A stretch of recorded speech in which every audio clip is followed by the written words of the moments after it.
You're listening to the Lanterns Radio Network. We are the network dedicated to empowering the individual, illuminating the truth, defending American exceptionalism, and inspiring future generations. Stay connected and get involved at lanterns.buzz for great radio. Get commentary and news of the day. Lanterns.buzz.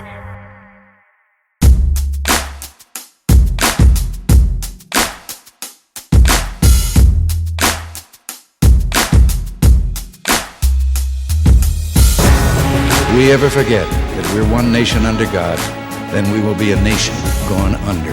In nothing, great or small, large or petty, never give in except to convictions of honor and good sense. Whether we are black or brown or white, we all bleed the same red blood of patriots.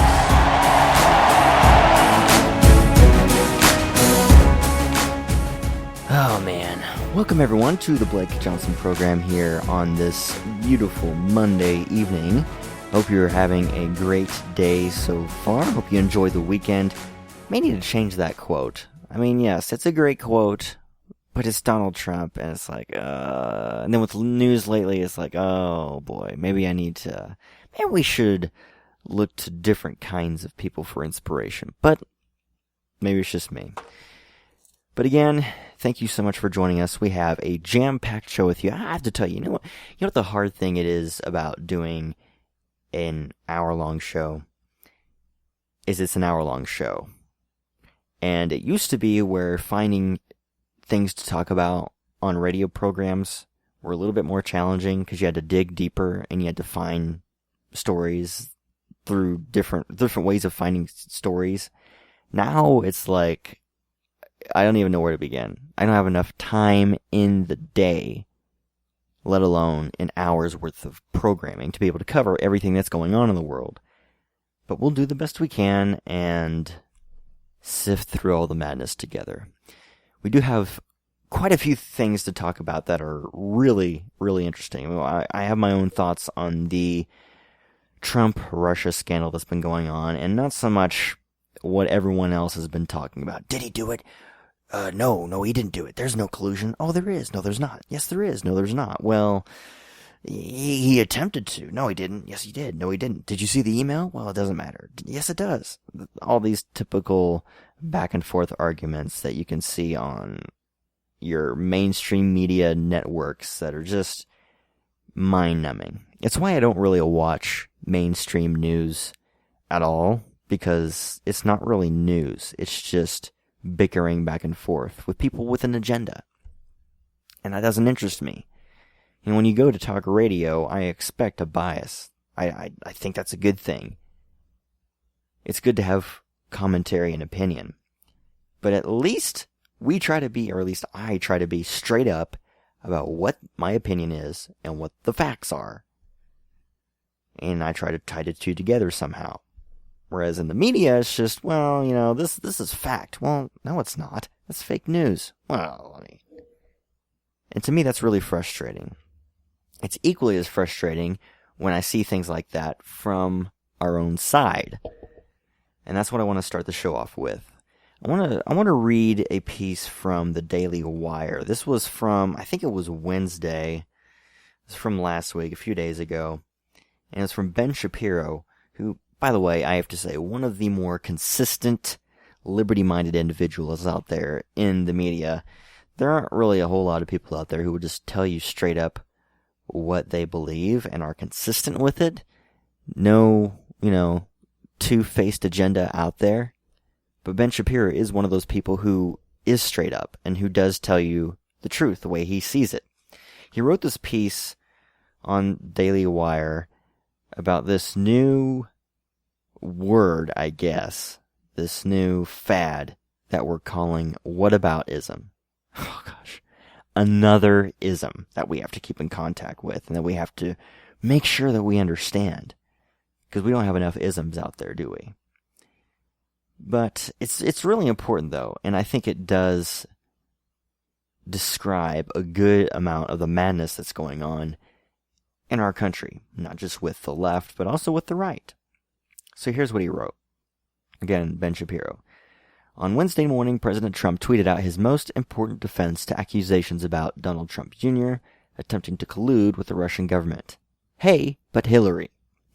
This has become the all-purpose alibi for all Republican malfeasance. Malfeasance. I probably said that word wrong, but that's okay. Some call it whataboutism. What about Hillary Clinton? What about the media? What about Bill Clinton or Ted Kennedy? There's a raging debate on the right about the nature of this defense. Is it excuse-making for bad behavior, or is it a legitimate reminder that politics is a dirty game and that we don't choose the rules of engagement? This morning, Byron York of the Washington Examiner explained. Another word for whataboutism is precedent. This seems inadequate. Whataboutism takes three basic forms, some of them useful, some of them counterproductive. Let's run through them, and I'm not going to read the entire piece. You can at the Daily Wire. But basically, these 3 points about whataboutism and what it is. The first one, he talks about reminding people of leftist dishonesty. So in other words, when people start going after Trump or going after anyone on the so-called right, the immediate response is, well, look at what the Democrats have done. In some senses, this is understandable and even okay, because I do think too often the mainstream media loves to attack the right, as you know, but of course they won't hold their own side accountable for virtually anything. I mean, we could talk for hours on the corrupt actions and policies and detestable things that the Obama administration has done, or, other Democratic administrations have done.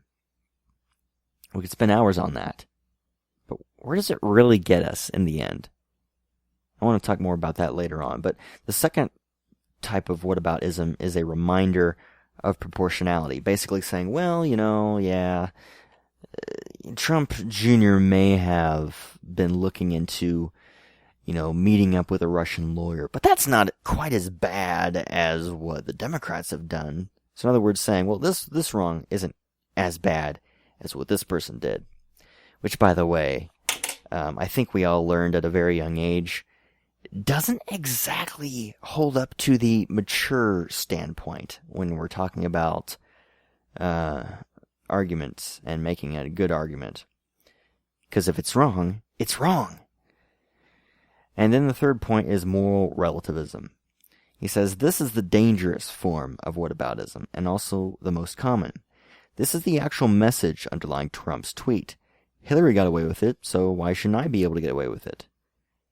This ignores two facts. First, Hillary most certainly did not get away with it in the minds of the American people, which is why she's not in the White House. Second, as I just said, wrong is wrong. The right now engages in a fantasy whereby the left's dishonesty somehow justifies the conservative dishonesty. Hey, if Hillary's corrupt, what's the big problem with the Trump campaign soliciting information from the Russian government? And he goes on to talk about being consistent and not being people of two standards. It's either wrong when it's done or it's not wrong. You can't just say, well, it's wrong when this person does it, but it's not wrong when we do it because we're doing it for the right reasons. And quite honestly, I've seen all too much of that, especially last week. The whole reaction to this, some are calling it collusion. Look, here's what I think. If you are the son of a presidential candidate, if you as a human being know full well about Russian corruption, know full well of the fact that Russia is our enemy, not our friend, then you don't even begin to look into setting up a meeting with a Russian lawyer. It's stupid. You can say, well, it wasn't illegal.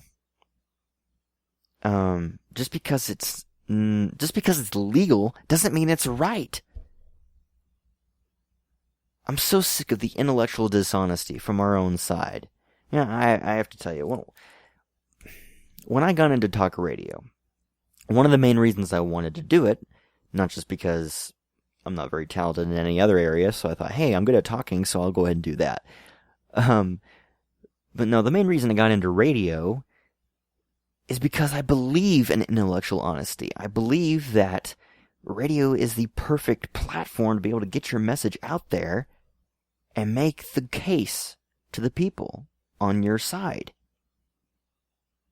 But you can't do that when you're being dishonest with your audience and when you're being two-faced about what you believe.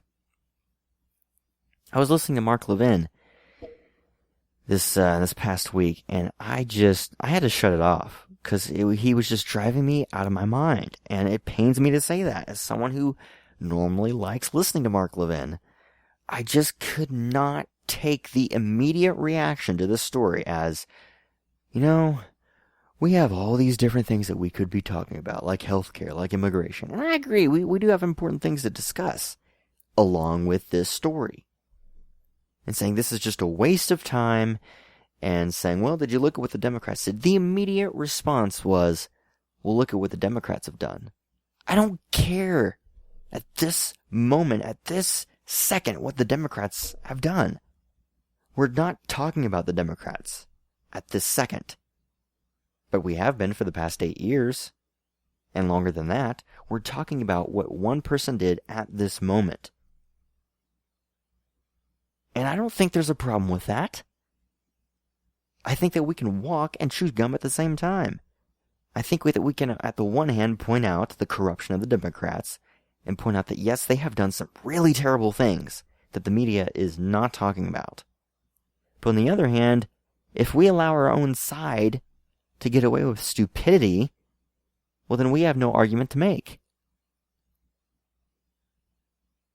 So this proportionality argument, or this moral relativism argument, to me, spells extreme danger for our side. And just for decency, people in general.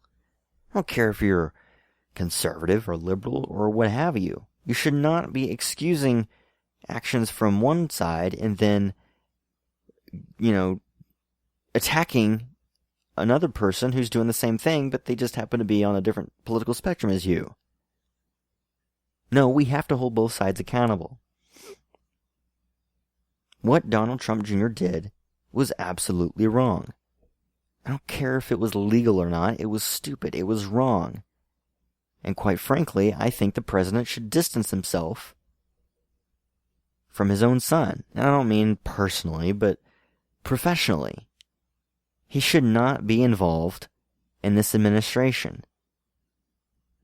I've said on this program before how I don't have a huge problem with family members being involved in their, in their parents' administration or, in public office with their parent. As long as it's, ethical and legal, I'm fine with that. But to me, this whole story spells of corruption. It spells of shadiness. It spells of dishonesty. I don't believe Trump Jr. was being honest with the people. He wasn't being transparent. I say, well, what do you mean? He released the emails. Yeah, after the New York Times threatened that they were going to release them themselves. Only then did Trump Jr. decide, okay, well, I'll go ahead and release it first. There's nothing honest about that. You're just trying to save your own skin. And this whole whataboutism argument is, quite frankly, why I have a harder time calling myself conservative. Because so many people out there who claim to be conservative are violating those principles. I'm an independent thinker, as are you. I don't need a person to tell me how to think. And I don't need a political party to speak for me. I don't believe in the party system. I don't think you do either. I've got no problem with labels, but not when they're misused by a great number of people. we've got to be consistent in our beliefs. I mean, this show, I tell you what, it feels like it's a running theme. This is the third show, and yet again, I'm talking about being consistent, being principled, knowing what your foundational beliefs are, and sticking to them. Someone's got to talk about those, because quite honestly, too many people aren't. And some of the ones that do don't live up to them. Don't even try to live up to them. They just say it because it gives them ratings. What are we even doing, guys? What is all this for? What is conservatism all about? Why do we do what we do? You know, I feel like too often people are wasting their time watching the news, listening to radio. I feel like I am all too often, because people are dishonest, and many of them are in it for the ratings. They're in it for the money. They're not in it for you. They're not in it for the truth. And that's a problem. You know, you go to work every day. You don't have time or the interest to sit down and listen to someone lie to you, or listen to someone make excuses for clearly bad behavior. I have a full-time job just like you do. I have a life just like you do. I don't come to the show to waste your time. We should not be people that waste our time. We're going to take a break and come back with more news of the day. We've got a lot to talk about. There is an uplifting story that I really want to share with you. Probably a couple uplifting stories, honestly. One of them from an NFL quarterback talking about his belief in the secret to a successful marriage. And it's going to take the left off. It's going to take the snowflakes off. I'm telling you. As well as some words of wisdom from one of my favorite actors of all time, Denzel Washington. So we'll talk about those things, and we'll delve into much more here on the Blake Johnson program on Lanterns Media Network. Stay tuned, everyone. Back in just a minute.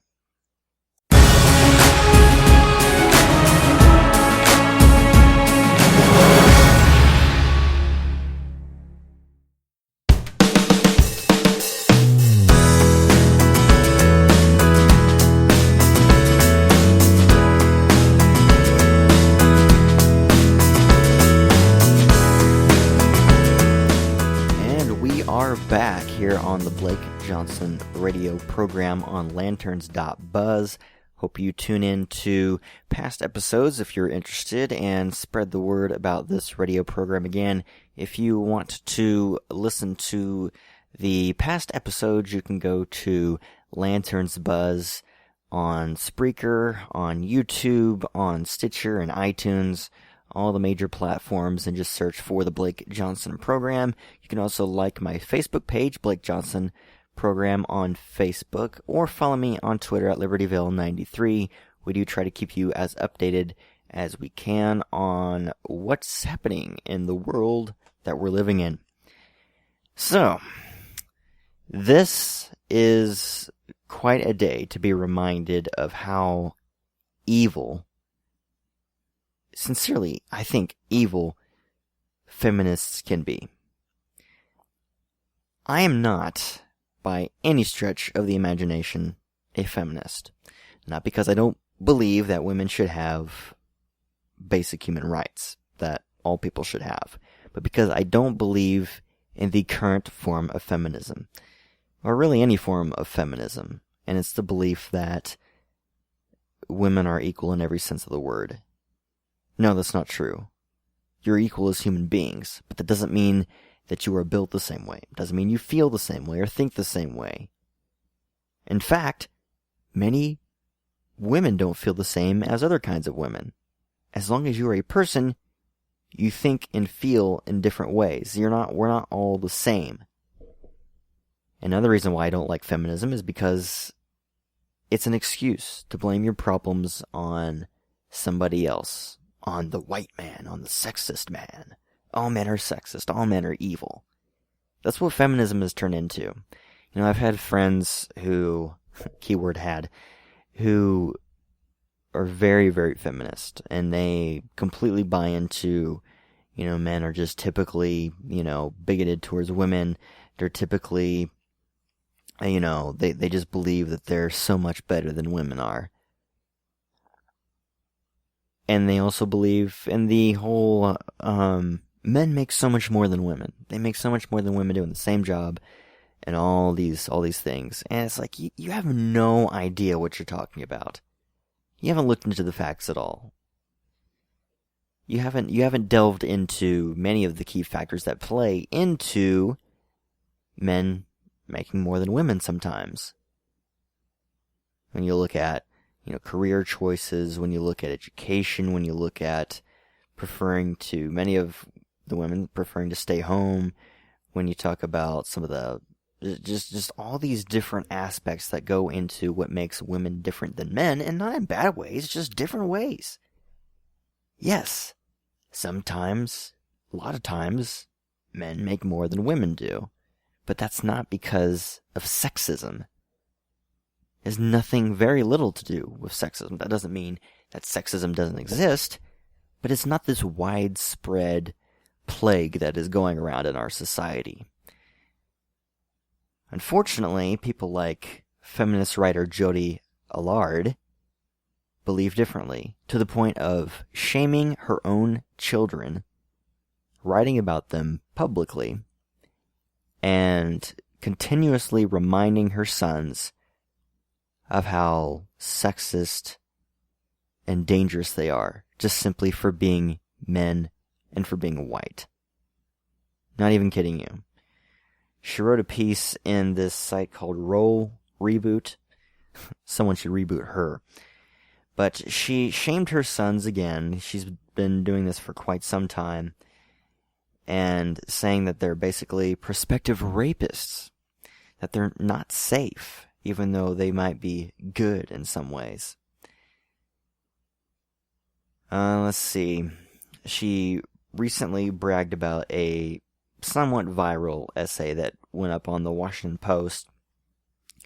And she was, again, saying that her sons are partly responsible for this feminist constructed rape culture that's, permeating throughout our society, simply just for having male genitalia. She says, quote, "My essay went semi-viral, and for the first time my sons encountered my words about them on their friends' phones, their teachers' computers, and even overheard them discussed by strangers on a crowded metro bus. It was one thing to agree to be written about in relative obscurity, but quite another thing to have my words intrude on their daily lives," she explains. And she seems to have no problem with this at all. She seems to be thankful for the fact that, oh yes, finally my sons are getting the kind of shame that they deserve, because now their friends and their teachers are talking about it. Now, this is quite interesting. One of her sons apparently is turning to conservatism. Shocker that a person would turn to conservatism after encountering feminist bigotry. She writes, "One of my sons was hurt by my words. Oh my gosh, what a shock. Although he's never told me so. He doesn't understand why I lumped him and his brother together in my essay. He sees himself as the good one, the one who is sensitive and thoughtful, and who listens instead of reacts. He doesn't understand that even quiet misogyny is still misogyny, and that not all sexists sound like Twitter trolls. He's angry at me now, of course, although he won't admit that either. And his anger led him to conservative websites and YouTube channels, places where he can surround himself with a righteous indignation against feminists, and tell himself it's ungrateful women like me who are the problem. Let me tell you something, Pumpkin. You are the problem. You are absolutely the problem. You're an idiot, quite frankly, and a self-obsessed moron." She continues and says, "Is it my job as his mother to ensure he feels safe emotionally, no matter what violence he spews?" Spews? I thought you said he was a good boy. What kind of violence is he spewing? Is it my job as his mother to steer and educate, no matter how much that education challenges his view of himself? When I hear his voice become defensive, I back off, but question whether I'm doing him any favors by allowing his perception of himself to go unchallenged. When I confront him with his own sexism, I question whether I'm pushing too hard and leaving him in an emotional safe space in his home. And then she almost realizes the problem. As a single mother, I sometimes wonder whether the real problem is that my sons have no role models for the type of men I hope they become. Really? You sometimes wonder about that? I wonder if you've ever wondered why you're a single mother and why no man would ever want to be with a freak like you. Seriously. I don't care if people find that offensive. I really don't care. You're a crazy idiot who has no idea the kind of damage that she's doing to her own kids. You can believe in liberal politics all you want. You can believe in feminism all you want.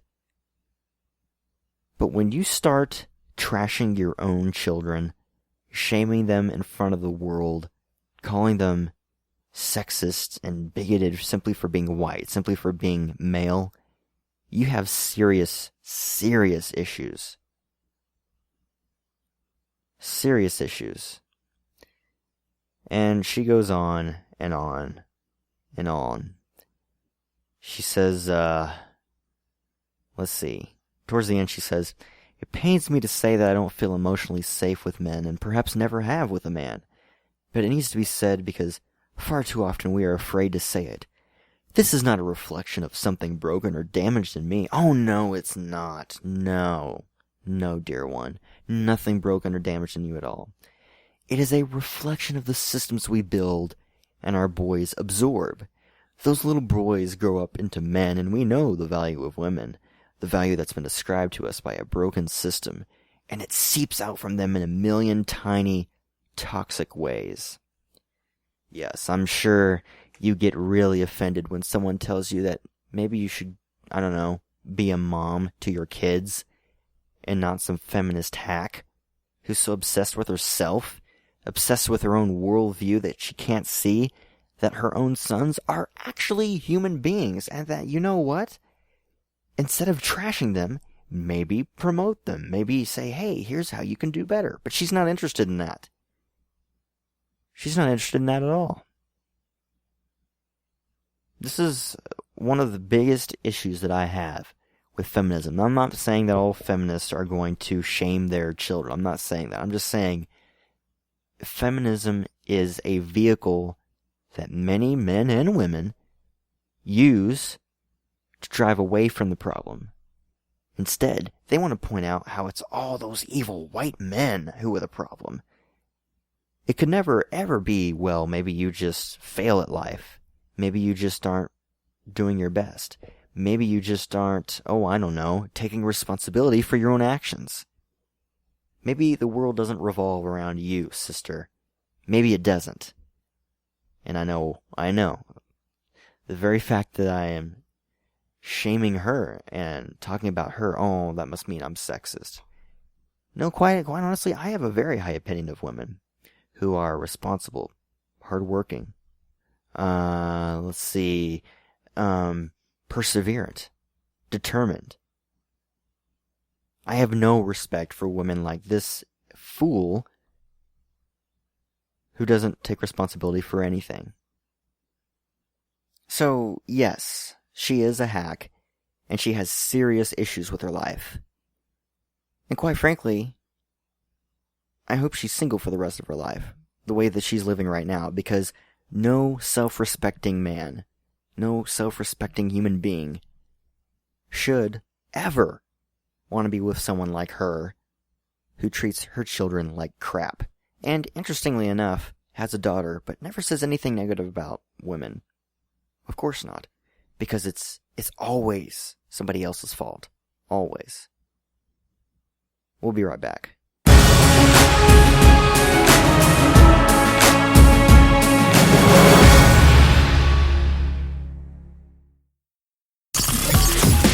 You're listening to the Lanterns Radio Network, We are the network dedicated to empowering the individual, illuminating the truth, defending American exceptionalism, and inspiring future generations. Stay connected and get involved at lanterns.buzz. For great radio, get commentary and news of the day. Lanterns.buzz.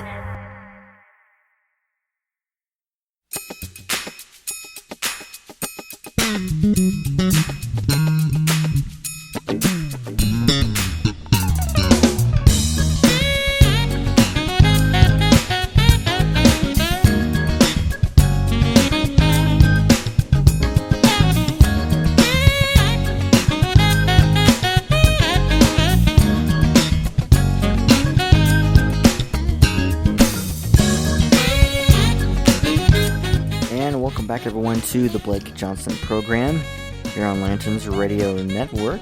Let's see, we've got, oh my gosh, I love this story, and it really isn't a shock, but it just feels good to read about, oh, we're actually correct in our beliefs. But there's a new study from the Mercatus Center at George Mason University that shows that states that have lower taxes tend to be more fiscally sound than states with higher taxes. What a shock, I know. Cannot believe it. But they show that the best-run states financially are Republican strongholds in the top 10, while the 10 least solvent states are typically run by Democrats. This is an annual report, and it was by the Mercatus Center, called The Ranking of the States by Fiscal Condition. It's based on a review of audited financial statements for 2015 covering 5 measures that gauge the state's ability to pay bills, avoid budget deficits, and meet long-term spending needs, and cover pension liabilities. Now, the Republican-led state of Florida, this is interesting, went from 6th place to 1st place, while Alaska dropped from 1st place last year to 17th this year. Idaho moved up in the rankings to the top 10. The states of Louisiana and West Virginia both dropped into the 10 worst list, while Hawaii drastically improved, moving from 45th place last year to 27th place this year. The Mercatus report does not include partisan leanings, but the facts, honestly, they tell you more than any non-biased study can tell you. It really is true, though, that states with lower taxes tend to do better because you increase the incentive to work, to spend, to invest in the economy.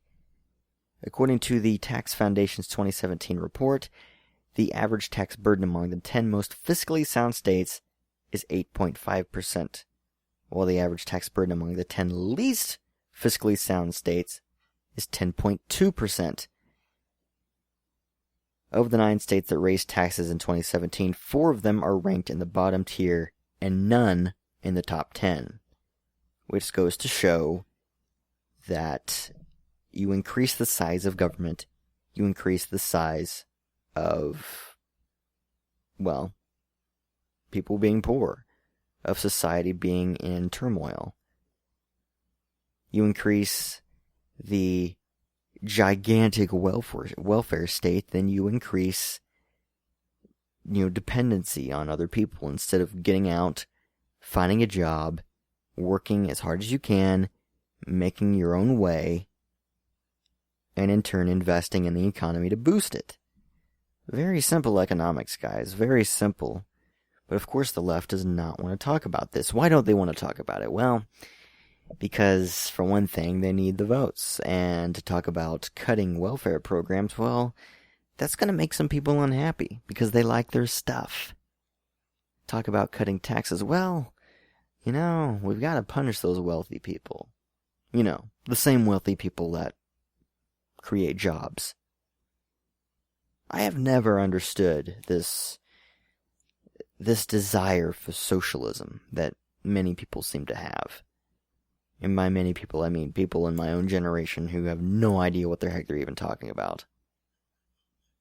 This idea that, government of all entities has to be the one to take from the rich because they're so evil. They're making so much money. But what they don't realize is that all throughout human history, socialism has done the exact opposite of what it set out to do. Instead of making it easier for the individual, it makes it harder because it centralizes power in a state. And yet, of course, you have the socialists saying, no, that's not what it does. That's not what socialism is about. That's exactly what it's about. Look at all these different societies, like in Venezuela and Cuba. Look over in Europe and all these societies throughout human history that have tried to enact socialism and communism and Marxism. You are left with a destitute society that cannot function. But when you provide the opportunity for people to grow, for people to invest, for people to make their own decisions, then people will, by and large, make wise decisions. But the problem is, one of the problems is, in this society, we're not living under a strictly free market system. There is many examples of cronyism and crony capitalism, because people aren't playing by the rules. People are able to cheat. And many others aren't enforcing the very rules that were created to promote free market enterprise. Now, of course, obviously, the United States is still a very much free market relying country, but it's a dying belief. It's a dying practice in many, many cases. If you unleash the free market economy, keyword being free, then you increase a prosperous environment. But if you give power to the state, if you give power to individuals, centralizing it and growing it, well, you're left with tyranny. You're left with a society that doesn't hold to a consistent moral standard. And quite frankly, you're left with a society that's enslaved by the state. Many of these useful idiots who call themselves socialists, who call themselves Bernie Sanders supporters and Elizabeth Warren supporters, they don't understand that the very people they think are the answer are the ones who are going to take their power away anyway. And even if they don't think that's gonna happen, even if those very people may mean the very best, well, that's not the way it plays out, does it? And why is that? Because socialism relies too much on the power of man, and man to fix the problem, and government to fix the problem. When we know, based on history, on human history, that when man is left to his own devices, he creates tyranny, he creates chaos. They think that giving this power to the state and giving this power to the elite is going to free them. No, it's going to make you subservient to them. So it's no surprise, really, it's no surprise that these Republican states are doing so well. Because yes, they do believe in freedom. But they also believe in checks and balances on everybody. When you talk about fairness, you want to talk about fairness? Why not, I don't know, living by the very system of the Constitution that was created? A system of checks and balances. Or what about states' rights? If you, as a state, want big government health care, fine. Let the people decide that. But if, Texas or Florida doesn't want that, well, they shouldn't be forced to do that. You see, this thing called freedom, it tends to work if you really give it a shot. I'm just saying. But anyway, I thought that was a pretty interesting study We're going to come back on the Blake Johnson program and end on an uplifting note. So don't go anywhere. Back in just a minute.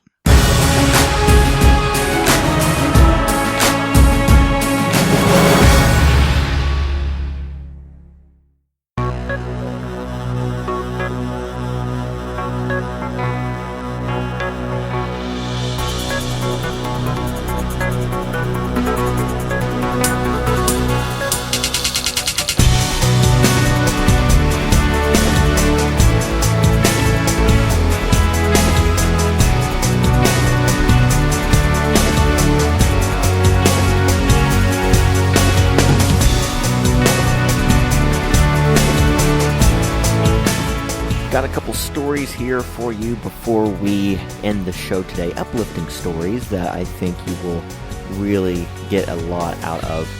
This is from theblaze.com. There was an interview with an NFL quarterback by the name of Philip Rivers. He had a very successful career with the San Diego Chargers. And he has appeared in 6 Pro Bowls and earned tens of millions of dollars. Yet you would think someone like this, after earning so much money, having so much fame and success in worldly standards, you would think someone like him would be more obsessed with himself. That he would think that his accomplishments are by far what make him a better person. But no, contrary to the anti-success, anti-free market socialist people, Philip Rivers has a very down-to-earth sense of reality. He was talking about his faith, which he does quite regularly, and he was in an interview with, I'm trying to see what outlet he interviewed with. Oh, not really a media interview, but he did speak at a Christian congregation, Rock Church in San Diego. And he was being interviewed by Pastor Miles McPherson about his journey to the NFL and his early years, how he met his wife. And really it got to the discussion of the importance of marriage and what makes for a successful marriage. Now, when you ask someone in modern society, what makes for a successful marriage? Well, you'll hear answers like, well, do you make the other person happy? Do you two like each other? Do you two love each other? Do you make X amount of money? Do you get along well with each other? And there's nothing wrong with any of those. But I would submit to you that that's not what makes for a great marriage. It can make for a functioning marriage, I suppose. But how many married couples can seem on the outside just fine because they're making so much money, but on the inside, things aren't quite so stable? But Rivers, he said the key to a successful marriage, and if you're a leftist, hold on to your seats because you are about to lose your ever-loving, I was going to say mind, but I don't know that they have one. Well, anyway. He said, the key to a successful marriage is having Jesus as the foundation. He said, quote, I think that the center of our marriage and the foundation of our relationship was on Jesus. That's why it's worked out to this point. Rivers has spoken openly about the importance of his Christian faith, as from theblaze.com, on numerous occasions. In 2014, Rivers received an honorary degree from the Catholic University of America in Washington, D.C., and during a speech he gave at the ceremony, he told the crowd how faith has remained a key part of his life. My faith is the most important thing in my life, Rivers said. Tiffany and I, Tiffany being his wife, worked hard to cultivate a fun culture of morality, encouragement, and unconditional love, and the freedom to fail. You protect the things you value by preparing, praying, planning, setting goals, working hard, and being intentional, leaving nothing to chance. Tiffany always tells me as I walk out the door to head to the stadium after we say one Hail Mary together. Do your best and let God do the rest. This is so true. And quite honestly, it's something that you aren't told much outside of the church, outside of,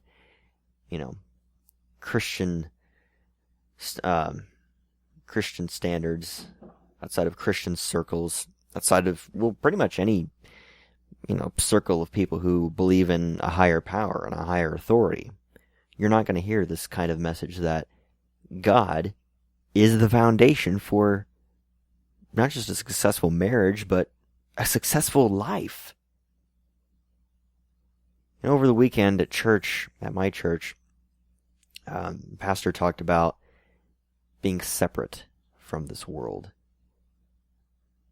And, it's quite odd because you read all over in the New Testament, Old Testament, it talks about being transformed, being in the world, but not of the world.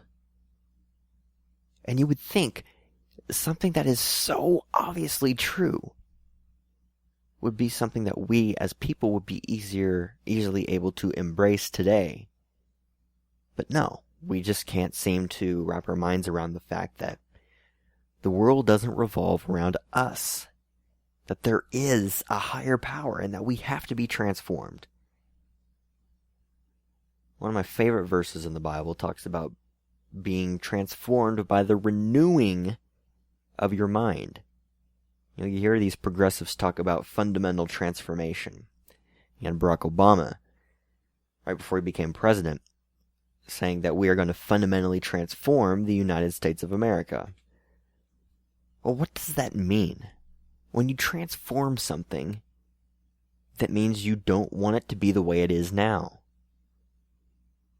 And when progressives talk about transformation, fundamental transformation, they mean transforming from a system of individual liberty to a system of statism and dependency on centralized authority. In essence, tyranny. You don't hear secular progressives talk about the need for a transforming of the mind to be more like Christ, because that's just offensive. That's hateful. It's hateful. Absolutely hateful. So we can't have that. But we can absolutely transform the government to serve our needs. Grow the state, because people are just too stupid. This plays to a larger standpoint, gang. It's not just about marriage. It's about life. But specifically in regards to marriage, how many people live this way, with this kind of thinking that Jesus has to be the most important aspect of your life? How many times do you hear people say, well, Jesus is the most important thing in my life. He's the most important thing to me. Yet the way they live their lives, the way their lives look on the outside, really don't show much transformation. It's just words with very little action. And it's quite honestly hard to blame people who have a hard time taking Christianity seriously when they see Christians live the very opposite of what they claim to believe. If you really are willing to give everything you have to Jesus Christ, it does work. It absolutely does work. But regardless of whether it's, Christianity or just whatever worldview it is, you've got to actually live it. You've got to actually do the things that you say are important. You're not going to get results if you don't do what you're supposed to do. It's very obvious. So, yes, this is a very important message. And to go along with this, see if I can bring it up here, I shared a story the other day on my Facebook page, and it has to do with Denzel Washington. and a message that he gave to a group of students. I think it was at a college, a university specifically. And he was talking about faith, and he was talking about the importance of God in everyday life. And I mean, this comes from one of Hollywood's biggest celebrities, biggest actors of all time. One of my favorite actors personally. I just have to tell you, it's quite nice to be a fan of a actor or celebrity or a person who isn't a complete and total dirtbag. Now, I don't know Denzel Washington personally, of course, but he seems to be a consistent man of faith, someone who isn't perfect, but he speaks openly about Christianity a lot. And in fact, he spoke to a group of students. Let's see, I'm bringing it up here. A group of students at Dillard University. I think it was a couple of weeks ago.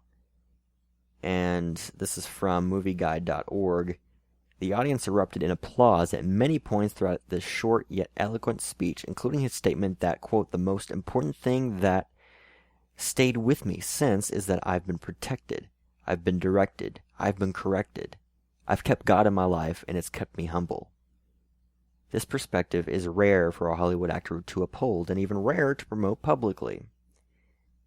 For many Christians, the roads we walk with God are far from straight. More often than not, the temptations and trials of life derail us, and we fall amidst the bumps and curves of the road. As Washington said, I have not always stuck with him, but he has always stuck with me. Stick with him in everything you do." Isn't that great? It's really great to see someone with that much influence, with that much authority, using that to speak truth into people's lives. Unpopular truth in today's world, but truth nonetheless. And I tell you, I just really do not understand atheism.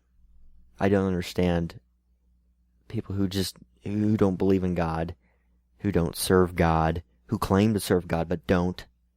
I mean, yes, I understand why, because, we're all human. We all struggle with sin and hypocrisy and compromise and things of that nature. But to just out and out believe that these things don't matter. Just like we talked about last week on the program. When you're voting for someone, you should be voting for the highest standard that you can achieve. That doesn't mean that you expect perfection, but we have to demand better from ourselves and from each other. Otherwise, we're never going to make it. And this idea of believing in atheism and agnosticism and just anything that's completely opposite of God and His Word, I just never understood that. I never understood willingly living a life that is blind, quite frankly. But that's the kind of world that we live in. So as you are going about the rest of your week, I do hope you will take some time and reflect on Scripture and when it talks about being transformed and renewing your mind to be more like Christ. In this kind of format, it's really easy to just focus on politics, and it's controversial to talk about God. Oh, you're going to preach to me now. Well, these things aren't just important in churches. They're important in our lives. Quite frankly, they're more important than talking about the Constitution. We're never going to get liberty right if we don't have morality right. And morality comes from God. Anyway, that's going to do it for this edition of the Blake Johnson Radio program. Thank you so much, everyone, for tuning in. We really do appreciate your time and attention. Remember, you can keep in touch with me on my Facebook page at Blake Johnson Program, or follow me on Twitter at LibertyVille93, as well as keep in contact with the show on Spreaker, iTunes, SoundCloud, Stitcher, and YouTube, and so many other places. We'll see you back here next time on Lanterns Buzz. This is Blake Johnson signing off. Have a great rest of the week. God bless.